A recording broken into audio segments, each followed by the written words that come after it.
Декларативна или вистинска е борбата со корупцијата во земјава? Ако е вистинска, зошто нема повеќемина осудени за корупција наместо само неколкумина кои може да се избројат на прсти?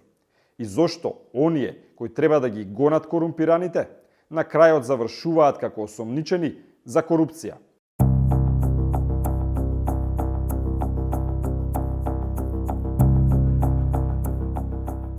За тоа колку корупцијата е голем проблем во земјава, покажува анализата на Transparency International, според која ние сме на 93-тото место од 180 земји според индексот на корупција. За малиот скок од 2017 година, кога земјата беше рангирана на 107-то место, се смета дека имаат влијание евроинтегративните процеси и менување на законодавната регулатива со цел за исполнување на критериумите од Унијата. Овој индекс и менување на рангирањето можеби не именува ништо на македонските граѓани. Сепак, доволно се важни да видиме дека имаме сериозна работа пред нас, ако сакаме да живееме во држава во која ситната корупција нема да се смета само како частење, туку како кривично дело. Во моментов апатијата на голем дел од граѓаните е толку голема, што дел од нив станаа толку имуни на информациите за појава на висока корупција, па хипотетичката проневера од 50 милиони евра ги тангира исто како и проневера на 5000 евра. На нашиот пат кон Европската Унија, корупцијата е голем камен на сопнување, без разлика дали станува збор за ситна или за висока корупција во политиката, од едноставна причина што е тесно поврзана со владењето на правото и ефикасноста на судскиот систем, работи во кои со години нема коренити промени. Македонските граѓани, веројатно со право, секогаш ја ставаат корупцијата високо на пиедесталот како еден од најголемите проблеми во општеството. На анкетите дали има корупција во земјава, речиси четвртина од македонските граѓани одговараат дека некогаш им бил побаран подкуп. Но оваа перцепција на граѓаните за корупцијата е поинаква ако се гледа низ призмата на судската пракса. Во 2018 година само тројца биле осудени за примање подкуп, а еден за давање на подкуп. Тогаш каде е вистината за корупцијата во земјава? Дали искуството на граѓаните е поблиску до вистината или пак органите на прогонот преку нивната работа реално ја рефлектираат состојбата со нивото на корупција или пак вистината е некаде на средината? Интересно е што дури 76% од граѓаните сметаат дека неефикасноста на судскиот систем во борбата против корупцијата е еден од клучните фактори за нејзината распространетост. Дека има повеќе пријави за корупција отколку пресуди со епилог, потврдува и статистиката. Од 2013 до 2018 година до половина од пријавените случаи за кривични дела против јавните финансии, платниот промет и стопанството не добиваат судски епилог.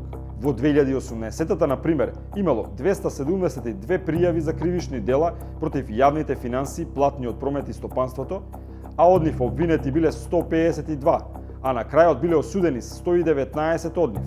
Проблем има и со висината на досудените казни, па така за злоупотреба на службената должност почесто се пресудуваат алтернативни мерки отколку затворски казни. Во 2017 имало 62 осудени, но затворски казни добиле само 8 мина, а алтернативни мерки дури 54 од осудените. Бројките не се ништо поразлични ако се гледа и статистиката од Државната комисија за спречување на корупција. Бројот на представки нагло порасна откако беше избран новиот состав, но бројот на решени предмети е релативно низок. Сево ова покажува дека корупцијата може да се свати и како вирус, кој напаѓа одреден жив организам. Вирусот никогаш не може потполно да се искорени, секогаш ќе го напаѓа и здравото ткиво, но можеме да изградиме одбранбени механизми, односно да го подобриме нашиот имунолошки систем. Како што телото може да се заштити од вируси, така и државата и системот може да се заштитат од корупција, ако системите за нејзино детектирање и нејзино сузбивање преку правосудните институции функционираат нормално, без политичко или бизнис влијание. Доколку еден од системите потфрли, тогаш влегуваме во еден маѓевсам круг, во кој нефункционалниот правосуден систем ќе раѓа нови, најверојатно уште пострашни форми на корупција. Токму таков беше и случајот со специјалното јавно обвинителство, тело формирано да се бори со досега најсериозните форми на корупција и други форми на криминал кои произлегува од така наречените бомби. Граѓаните имаа преголема доверба во оваа институција. Се надеваа дека барем половина од случаите ќе добијат разрешница.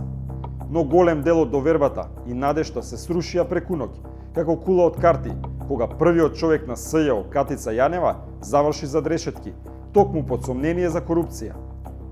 Она што треба да се разбере е дека кога има здрави институции, еден човек не може да ја дерогира работата на целата институција.